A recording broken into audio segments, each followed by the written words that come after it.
श्री राम जय राम जय जय राम। श्री राम जय राम जय जय राम। श्री राम जय राम जय जय राम। श्री राम जय राम जय जय राम। श्री राम जय राम जय जय राम। श्री राम जय राम जय जय राम। श्री राम जय राम जय जय राम। श्री राम जय राम जय जय राम। हमारे आदरणीय श्रोता बंधुओं को मेरी तरफ से सादर सप्रेम राम राम कहकर सबको राम कथा को स्वागत करता हूँ।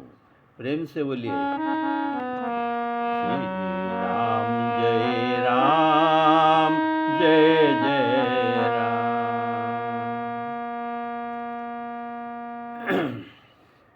आप सुन रहे थे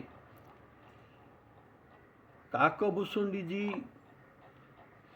ज्ञान दीपक प्रसंग बताकर गरुड़ जी को इसमें जो कठिनता है और जो विघ्न होता है, फिर सिद्धि होने में भी संदेह है, ऐसे ज्ञान का साधन क्यों किया जाए?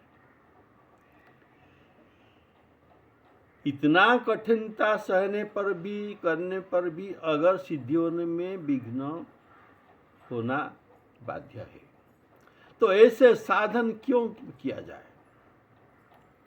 तो इससे जो अत्यंत सहज में सिद्धि मिल सकता है, ऐसा साधन क्यों न किया जाए? तो इस साधन का नाम है भक्ति। भक्ति करने में कुछ परिश्रम नहीं है और बिना परिश्रम से मनुष्य भवसागर पार हो सकता है। भक्ति करत बिनु जतन प्रयासा, बिनु प्रयासा बिना कष्ट के। भक्ति करत बिनु जतन प्रयासा, संस्कृति मूल अविद्यानाशा। संस्कृति मूल अविद्यानाशा।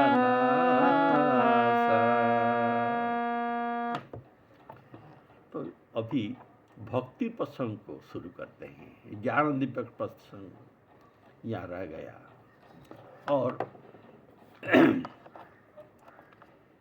काकभूषुंड जी कहते हैं भक्ति करने में दो भाव होता है। क्या? एक है सेवक भाव और दूसरा है सेव्य भाव। अपने को सेवक बना लेना है और भगवान को सेव्य। तो सेवक सेव्य भाव अगर आपके मन में आएगा तो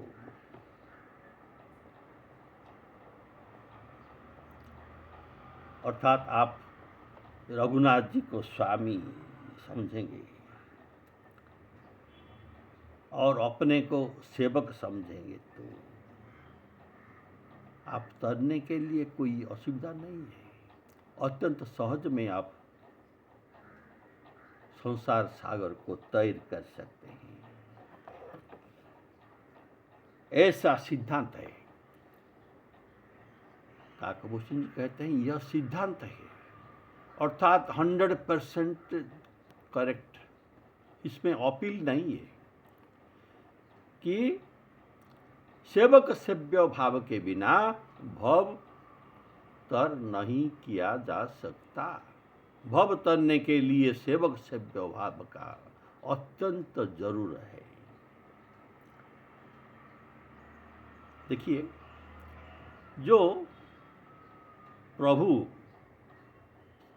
तो चेतन को जड़ कर सकते हैं और जड़ को भी चेतन कर सकते हैं, ऐसे सामर्थ्यवान प्रभु को भजन किया जाए और ऐसे सामर्थ्यवान प्रभु का भजन करने से जीव धन्य हो जाता है। ऐसा काकभूषण जी गरुड़ को बताते हैं।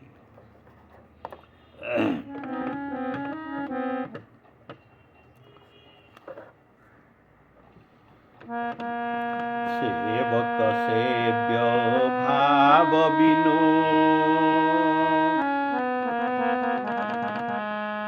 सेवक सेव्य भाव बिनु भवन तरिय उरगारी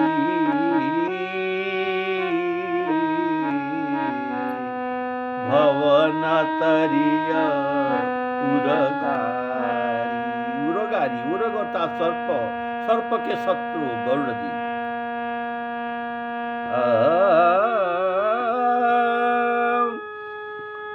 भजहु राम पद पंकज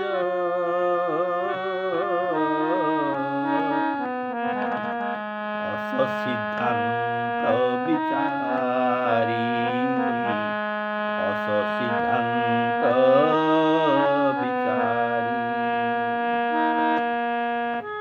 जो चेतन कह जड़ करई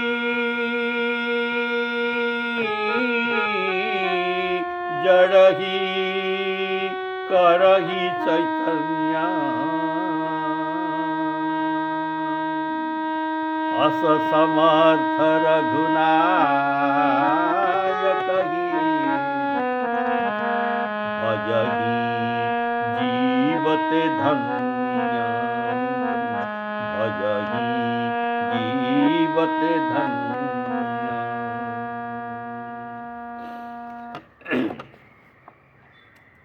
मनुष्य सेवक और श्री राम भगवान सेव्य। सेवक तो इसका भाव क्या है? सेवक सेवक का कोई स्वतंत्रता नहीं है, ये अपने स्वामी के इच्छा अनुसार और उनके प्रीत्यर्थ सब काम करता है। ऐसा करना पड़ता है। भक्त अपने को भगवान का दास समझता है, अपने को दास समझता है।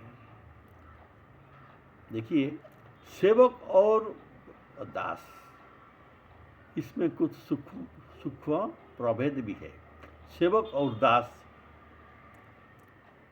का अर्थ समान जान पड़ता है, लेकिन थोड़ा सा डिफरेंस है। सुनिए, सेवक चाहे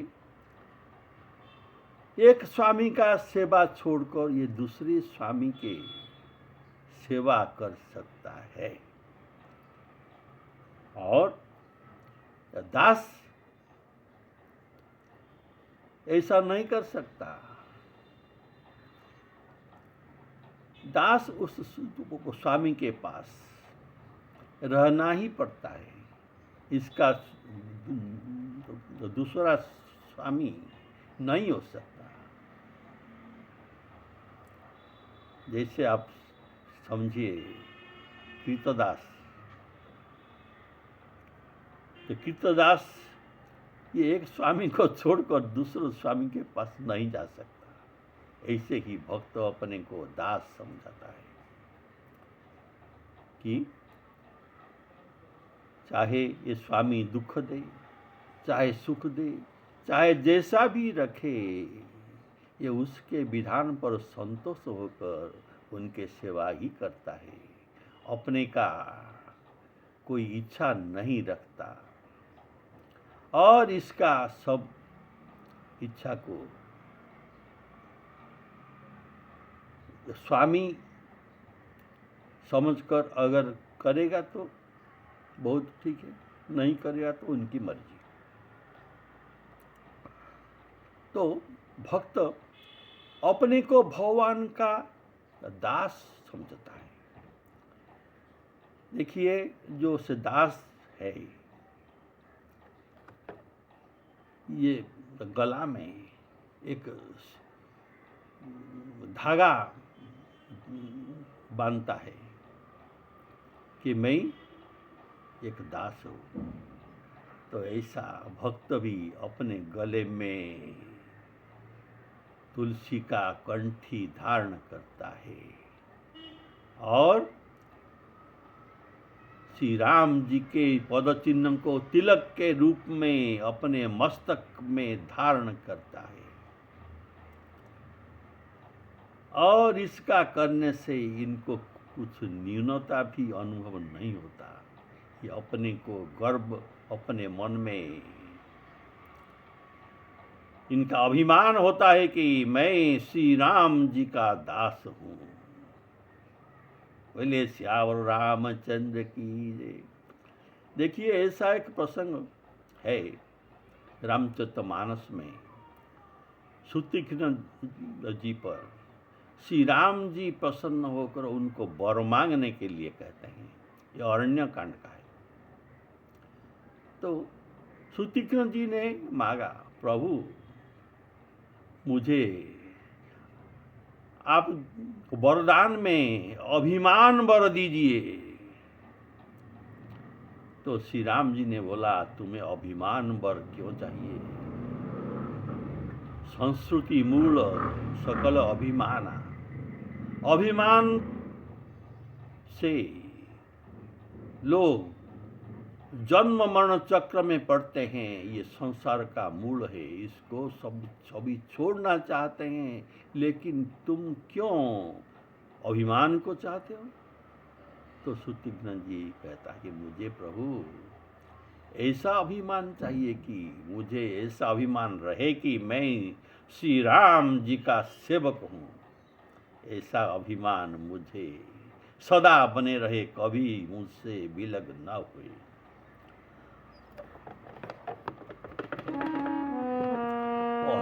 अभिमान जाई जनी भोरे, अभिमान जाई जनी भोरे, मैं सेवक रघुपति पति मोरे। मैं सेवक रघुपति पति मोरे।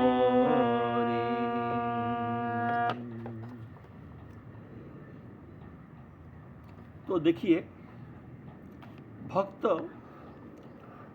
अपने गले में सेवक का धागा अर्थात तुलसी का कंठी के माला धारण करते हैं। अर्थात मैं स्वतंत्र नहीं हूँ, मैं किसी के अधीन है, मैं किसी का दास हूँ। तो इसका भाव, इस दास को कोई छू नहीं सकता। अगर छुएगा तो इसका मालिक इसके नाम पर मकदमा कर देगा। ऐसा दास है। जैसा भगवान कहते हैं, जो मेरे भक्त पर कुदृष्टि डालेगा, मेरा भक्त का अपराध करेगा, वह राम रोष अग्नि में जलकर भस्म हो जाएगा। मैं इसे छोड़ता नहीं। अर्थात सेवक का अपराध भगवान अपना अपराध से भी बड़ा मानते हैं। भगवान सोचते हैं कि अगर तुम मेरा अपराध करो तो मैं तुम्हें क्षमा कर सकता हूँ और मन में भी नहीं ला सकता हूँ तुम अपराध किया हो, लेकिन मेरे सेवक के साथ भूल से भी अपराध मत करो। अगर करोगे तो राम जो अपराध सेवक कर कराई,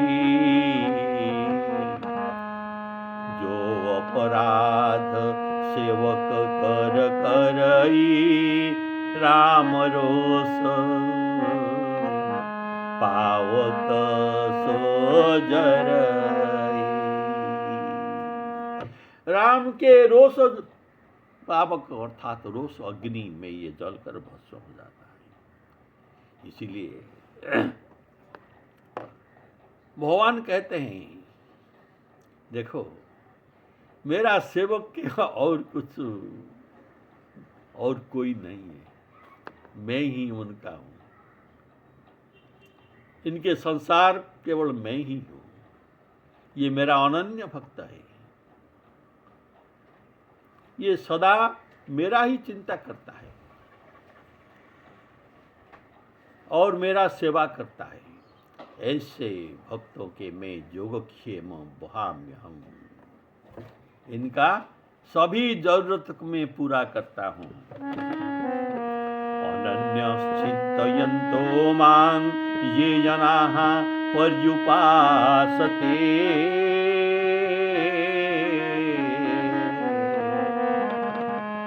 तेषां नित्याभियुक्तानां योगक्षेमं वहाम्यहम् योगक्षेमं वहाम्यहम्।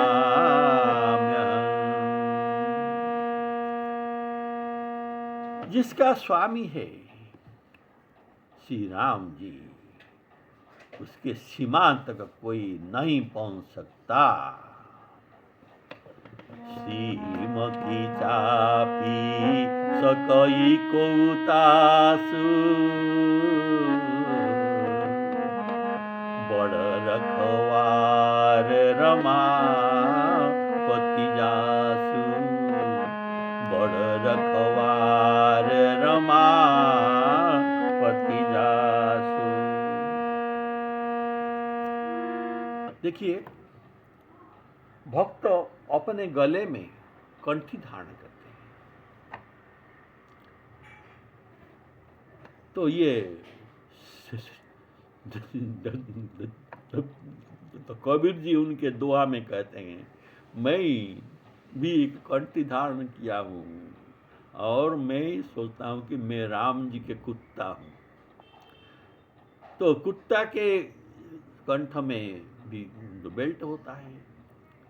अगर म्युनिसिपैलिटी वैन डॉग वैन आता है तो आएगा तो ये बेल्ट वाले कुत्ता को जिसके कंठी में बेल्ट है इनको नहीं पकड़ेगा, इनको छोड़ देगा। तो ऐसे कोई भी श्री राम जी के बिना परमिशन में उनके भक्त को छू नहीं सकता।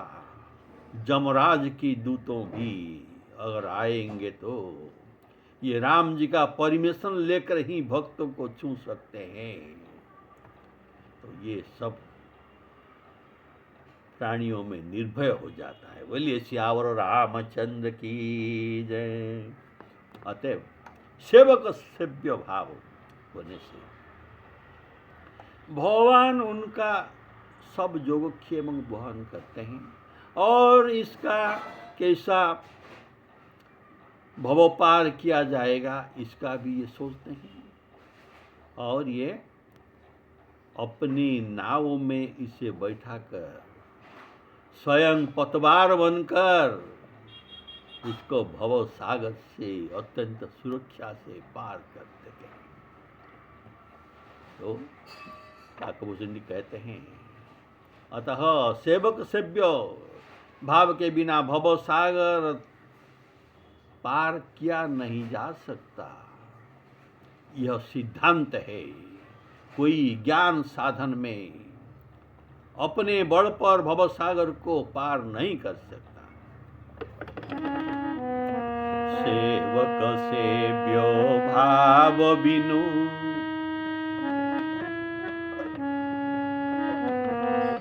सेवक सेव्यो भाव बिनु भवन तरिय उरगारी भजिय राम पद पंकज अस सिद्धांत विचारी, अस सिद्धांत विचारी। तो ये सेवक सेव्य भाव को लेकर किसी कवि ने बड़ा सुंदर भजन लिखा है कि सुनिए। इसमें भाव है कि अरे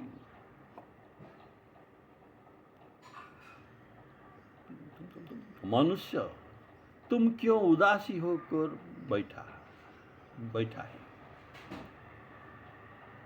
तू अपने को श्री राम जी को समर्पण कर दे, उनके शरणागत हो जाए। राम जी तेरा बेड़ा पार कर देंगे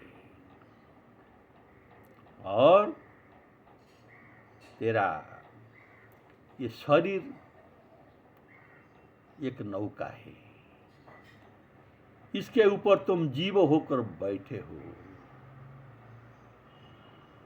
तुम्हारे नौका में कोई पतवार या नाविक नहीं है, तो श्री राम जी को नाविक बना ले और एक बार बनाकर देख तो सही, ये कैसे तुमको पार कर सकते हैं। तेरा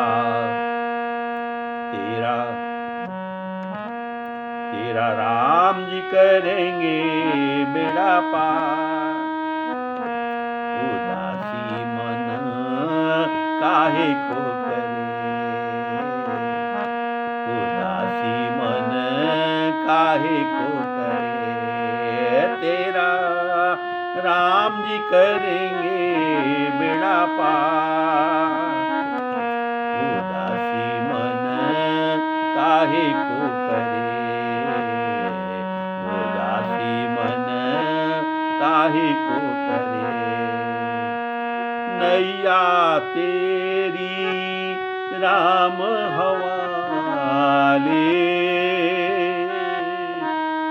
नैया तेरी राम हवाले, लहर लहर हरि आप संभाले, लहर लहर हरि आप संभाले। हरि आप ही उठावे तेरा भार, हरि आप ही उठावे तेरा भार, उदासी मन काहे को करे। तेरा राम जी करेंगे बेड़ा पार, उदासी मन काहे को करे।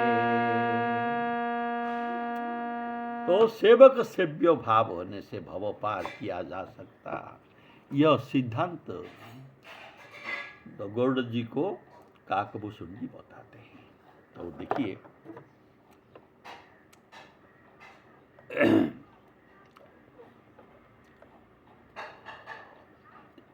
नारद जी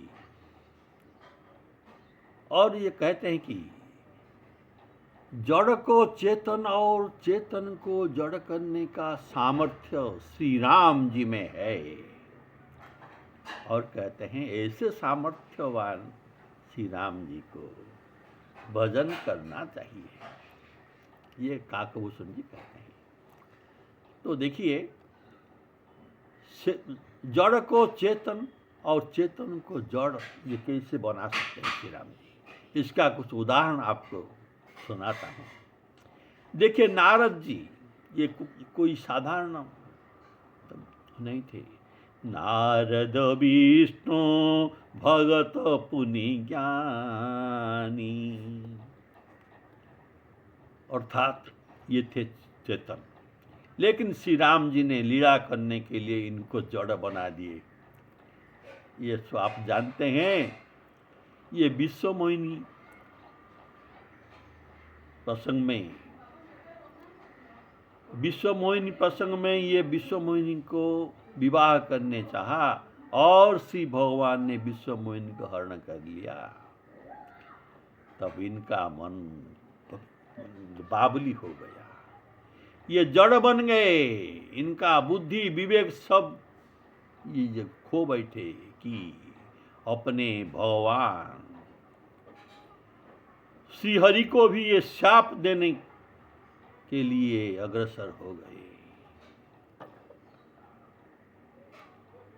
बोले श्यावर रामचंद्र की जय।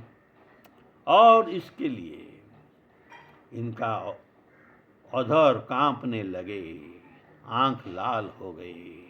ऐसा क्रोध करके श्रीहरि के पास पहुंचते हैं। हरकत अधर कोप मन माही, सपदि चले कमलापति पाही। और जाते समय ये सोच रहे थे कि मैं श्रीहरि को शाप दे दूं, क्योंकि ये मुझने ठगा, मुझे अपना रूप देने के लिए कहा, लेकिन एक बंदर का रूप दे दिया। देहं श्राप की मरी हूँ जाए, जगत मोरी उपहास कराई। उसने मुझे बंदर का रूप देकर जगत में हास्यास्पद किया, इसलिए मैं भी उनको शाप दूंगा। और नारद जी बोले, तुम जो नर शरीर धारण करके राजकुमार वेश होकर मेरा विश्व मोहिनी को ले लिया, इन्हें वर्ण करके ले लिया, तो तुमको वही नर शरीर धारण करना पड़ेगा। वंचे हो मोही जवनी धरी देहा, सोई तनु धरहूं, श्राप मम येहा। तुमने मुझे बंदर का रूप दिया, अत्यंत हीन मन्य करके, वही बंदर तुम्हें सहाय्य करेंगे। बनते हूँ मोही जवनी धरी देहा, सोई तनु धरहूं, श्राप मम येहा। कपियाकृति तुम कीन हमारी, करिहहि कीस सहाय तुम्हारी।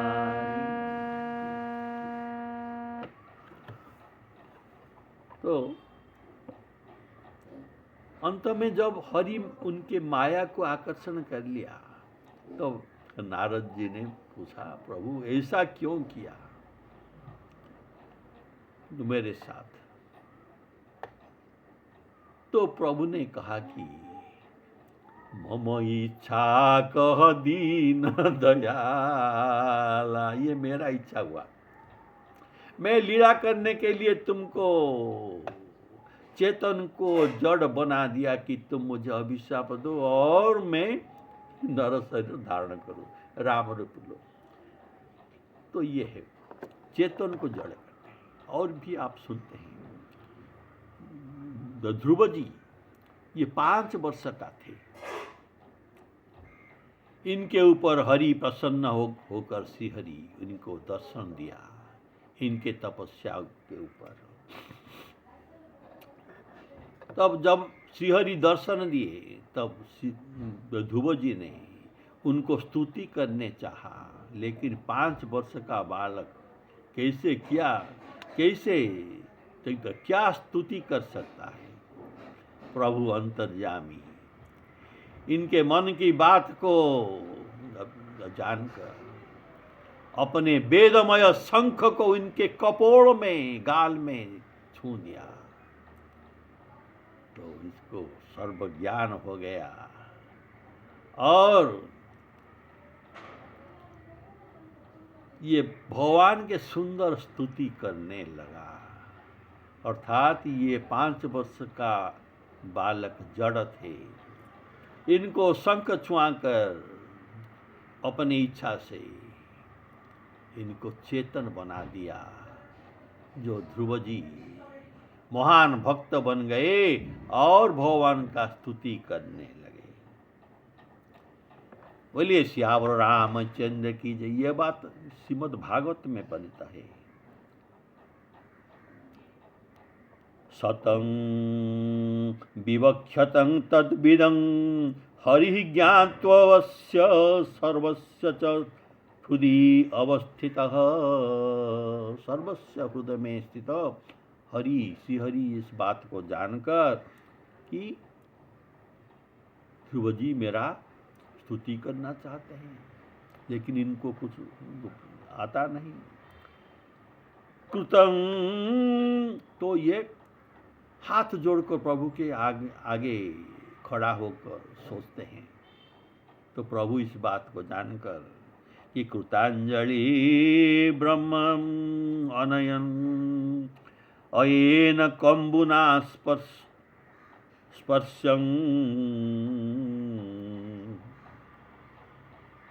बाणं कृपया कपोले। इनका कपोल में कृपा करके शंख स्पर्श करके इनको ज्ञान देंगे। और भी देखिए, चेतन को जड़ करना और जड़ को चेतन करना। और एक सुंदर उदाहरण है, अंगद जी रावण के सभा में दूत होकर गए हैं। उसी समय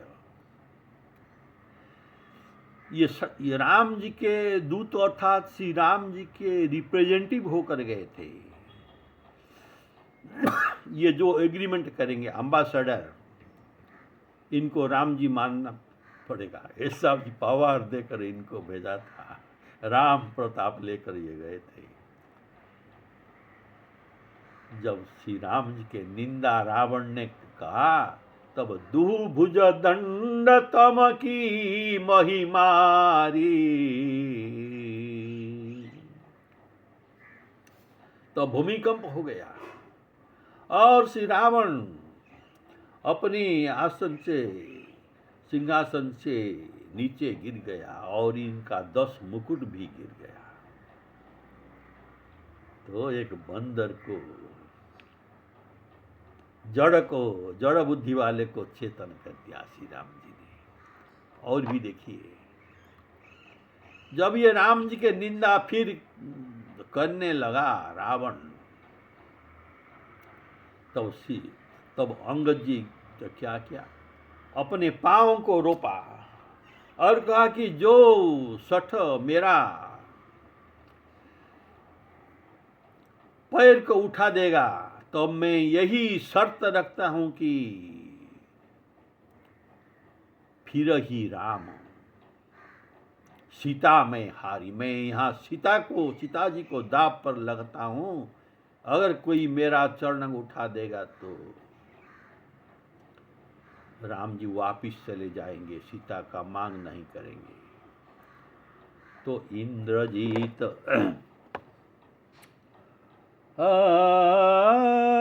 इंद्रजीत समकोटि सत